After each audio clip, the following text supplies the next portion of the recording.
Une question très très classique qu'on peut voir sur les réseaux sociaux ou même entre personnes de différentes entreprises, c'est quel est le meilleur CRM?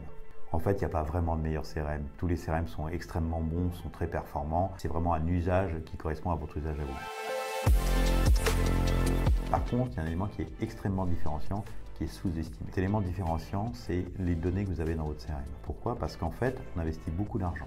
On investit beaucoup d'argent pour les outils, les CRM, les intégrateurs, la formation, la mise en place. On investit beaucoup d'argent pour générer du lead, que ce soit lorsqu'on fait des lives, lorsqu'on fait des ads, lorsqu'on fait des events, lorsqu'on fait des salons, lorsqu'on fait du scrapping, lorsqu'on fait des appels d'endurant cold call ou cold email. Tout ça a un objectif, c'est de générer du lead. Donc en fait, tout le travail que l'on fait tous finalement dans une entreprise au niveau marketing pour l'équipe sales, c'est de produire du lead. Et donc, si on regarde bien, finalement, le parent pauvre de cette histoire-là, c'est finalement le contact. Pourquoi? Parce qu'il n'est jamais bien enrichi, parce qu'il n'est pas maintenu à jour dans le temps, parce qu'il est mal exploité. Et donc, si on prend du recul, on se rend compte que c'est la data de votre CRM qui va faire la différence. C'est là où vous pouvez gagner énormément de temps dans une bonne exploitation de cette data. Pour avoir une bonne exploitation de cette data, le premier élément, ça va être de la cleaner, de la nettoyer, et ça va être de l'enrichir et surtout de la maintenir à jour dans le temps. Ça fait absolument toute la différence. Pourquoi? Parce que si vous regardez vraiment l'exploitation de votre CRM, vous allez vous rendre compte que, j'appelle ça un peu l'huile du CRM, c'est une métaphore de ma part, c'est que,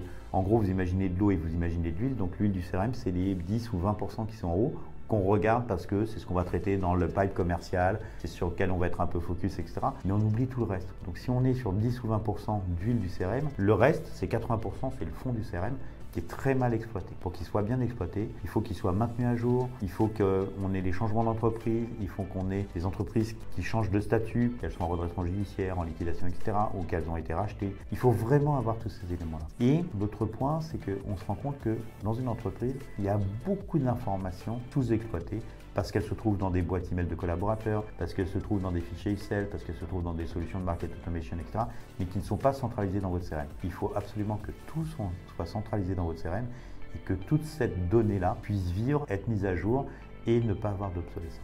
Je vais parler d'un point aussi, c'est que si on regarde la dernière conférence de Salesforce ou les dernières conférences de HubSpot qui ont annoncé effectivement l'arrivée de l'intelligence artificielle et une bonne exploitation de l'intelligence artificielle dans les CRM, eh bien la base d'une intelligence artificielle, c'est d'avoir des données exploitables et des données de qualité et enrichies. Donc vous êtes obligé d'avoir de clean data, cet enrichissement continu, pour pouvoir bénéficier aussi de tout ce que l'intelligence artificielle au niveau sales et marketing va pouvoir vous apporter dans votre CRM.